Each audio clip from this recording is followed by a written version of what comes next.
Ang Dakilang Boksingero ni Jonas Aguilar. Sa isang malayong lungsod ng Maharlika ay may matatagpo ang maliit na sitio, ang Sitio Arcangel, isang lugar kung saan maraming hikaw sa buhay. Sandamakmak ang krimen, droga at nakawan dahil sa kahirapan. Araw-araw may nawawalan ng buhay, araw-araw rin ang kaguluhan. Ang sino mong nakatira dito ay tila nakikipagkarera kay kamatayan. Ang salitang kalayaan at kapayapaan na hindi mo malalasap sa lugar na ito. Isang araw, may natagpo ang isang bangkay na paanod-anod sa ilog. Nakatali ang mga kamay, nakapiring ang mata, at halos hindi na makilala dahil sa pagkakabugbog. Ngunit hindi nagtagal ay nahuli rin ang gumawa nito. Nilitas sa nangyari at naakusahang may sala ang sospek na nagngangalang Anghel. Malingaso ang pangalan niya hanggang sa buong lungsod ng Maharlika. Marami ang galit na galit sa kanya dahil sa pagpatay na kanyang ginawa. Si Angelo ay isang binatilyong 19 na taong gulang na. Isang binatilyong wala ng pamilya at namulat ng maaga sa hamon ng buhay. Unang araw sa bilibid, naranasan niya ang kalupitan ng mga otoridad na nagbabantay sa loob. Dinala siya sa loob ng isang madilim na silid, ginapos at ibinitid ng patiwarik saka inilublob sa isang drum na puno ng tubig. Labis ang kanyang takot na nadarama, takot na hanggang sa pagtulog ay laging sumisilip sa kanyang buhay na inutang. Ikalawang araw, kakarampot na pagkain at halos pagudin siya ng mga bantay na tila'y dyablo sa kanyang paningin.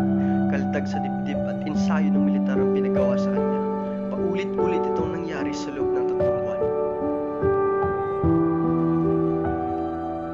Kanyang napagtanto na sa loob ng kulungan o sa labas man ay walang pinagkaiba. Palaging nasasagi sa isip niya na kakambal na niya ang kamatayan. Hanggang sa isang araw, habang siya ay namamahinga sa kanyang selda, agarang pumasok ang 3 malalaking tao at nilagyan ng sako ang kanyang ulo. Siya ay dinala nito sa lugar na hindi niya alam. Isinakay sa kotse at ang tanging nasa isip na lamang niya ay iyon na ang kanyang kamatayan. Tinanong niya ang mga lalaking kumuha sa kanya kung saan siya dadalhin at napuno ng katahimikan ang sasakyan. Ilang sandali lamang ay huminto ng sasakyan at sigawan ng maraming tao ang kanyang tanging naririnig. Nang tanggalin ang sakong bumulag sa kanyang paningin, ay kanyang nasilayan ng isang parisukat sa gitna ng maraming tao.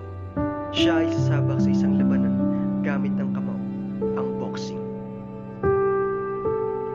Sa loob ng 3 buwan ay malaki ang naging pagbabago sa kanyang katawan. Matigas ang tindig at animoy kasindak-sindak na halimaw.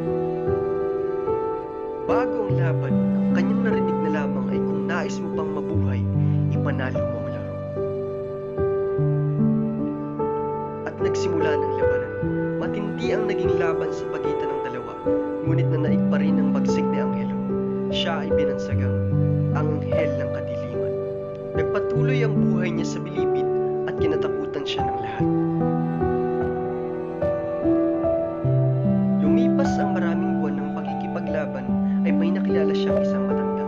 Isang pastor na akusahang nanggahasa, ngunit ang katotohanan ay wala siyang sala. Nakasama niya ito sa loob ng kanyang selda. Noong mga unang araw ng kanilang pagkikita ay nakabibinging katahimikan ang bumalot sa loob ng selda. Nalaman ng pastor ang paulit-ulit na laban ng binata hanggang sa isang araw at nagtanong ang matanda sa binata, "Bakit ka naparito sa loob ng kulungan sa iyong murang edad?" Sinagot agad ito ni Angelo, "Sa tagal kong andito sa loob, walang naglakas loob na kausapin ako kundi ikaw." "Sagutin mo ang aking tanong," bulong ng matanda. "Ako ay pumatay ng isang tao dahil ninakaw niya ang perang pinaghirapan ko," sagot ng binata. "Ngunit hindi pagpatay ang sagot. Kapatawaran ang dapat nananaig sa sino man," bigkas ng matanda. Malalim ang mga salitang binibitawan ng pastor. pastor at matyaga namang nakikinig ang binata. Sa ilang araw na pagsasama sa loob ay gumaan na ang loob ng binata sa pastor. Ginising ng pastor ang natatagong kabutihan sa kailaliman ng puso ng binata. Pastor, ako ay may pangarap ang magkaroon ng kapayapaan sa aking lugar na kinagisnan. Sambit ng binata. Walang imposible kung kayan ay gugustuhin mo. Ipinaglala ko na sa iyo ang Diyos at handa kanyang samahan sa lahat. Sagot ng matanda. Lumipas ang panahon at dumating na ang araw ng kanyang kalayaan. Binago niya ang kanyang buhay at namasukan bilang isang kargador sa palengke. Pinagtiisan niya ang 200 pisong kita sa pang-araw-araw. Hindi pa nagtatagal ay may nakapansin sa kanyang isang mayamang tao. Nagpakilala itong may-ari ng boxing gym sa Maharlika. Inalok siya nito ng libreng ensayo, pagkain at patitirahan. Bukod pa doon ay malaking pera kung kanya itong pagbubutihan. Matapos ang isang taong pag-ensayo ay sumabak na ito sa laban. Naging mabango ang pangalan niya sa lungsod dahil sa sunod-sunod na panalo nito sa larangan ng boxing. Isang araw, habang siya ay nag-iensayo, ay sumagi sa isip niya ang pastor. Agad niya itong binalikan sa kulungan. Labis ang saya ng pastor nang makitang matagumpay na ang binata. Ngunit hindi alam ng pastor na isasama na siya ng binata sa kanyang pag-uwi. Tinulungan ng binata na mapawalang sala ang pastor at itinuring na niya ito bilang ama. Hinubog pa ng pastor ang kabutihan ng binata. Tinuruan kung paano maging isang mabuting tao. Babaguhin ko ang aking bayan, bigkas ng binata. Laking gulat ng pastor sa kanyang narinig. Hindi niya napigilang mapaluha sa labis na kasiyahan. Kasama mo ako, anak. Susuportahan kita sa lahat ng gusto mo. Sagot ng matanda. Inumpisanan ng binata ang kanyang nais. Nagpatayo siya ng simbahan sa kanilang sityo. Sa kanyang bawat laban ay tumutulong siya sa mga nangangailangan. Hindi siya naghihintay na lumapit sa kanya ang mga nanghihingi ng tulong. Siya mismo ang lumalapit sa kanila. Naging bukas palad siya sa lahat at nang dahil doon ay inihalal siya bilang pinuno ng Sitio Arcangel.